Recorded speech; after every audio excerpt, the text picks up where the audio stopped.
ঢোঁৰাকাউৰী আৰু টিপচি চৰাই।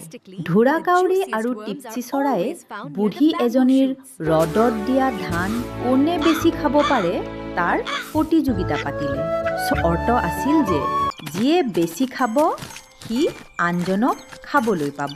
কাউৰীয়ে বেছি ধান খাই টিপচি চৰাই খাবলৈ ওলোৱাত টিপচি চৰায়ে কাউৰীক সাগৰৰ পানীত ঠোঁট ধুই আহিবলৈ ক'লে। কাউৰীয়ে সাগৰৰ ওচৰলৈ যোৱাত সাগৰে পানী নিবলৈ পাত্ৰ বিচাৰিলে। পাত্ৰ বিচাৰি কুমাৰৰ ওচৰলৈ যোৱাত কুমাৰে মাটি খান্দিবলৈ মহৰ শিং বিচাৰিলে। মহে গাখীৰ বিচাৰিলে।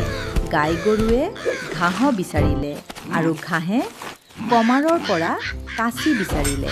কমাৰে জুইৰ পৰা ৰঙা পৰি থকা টপত কাঁচি এখন কাউৰীৰ ডিঙিত ওলমাই দিয়াত কাউৰীয়ে সাগৰৰ ওপৰেৰে উৰি যাওঁতে কাঁচিৰ জুইত ডেউকা পুৰি সাগৰত পৰি মৃত্যুবৰণ কৰিলে। নৈতিক শিক্ষা: লোভ আৰু অহংকাৰে শেষত ক্ষতিহে আনে।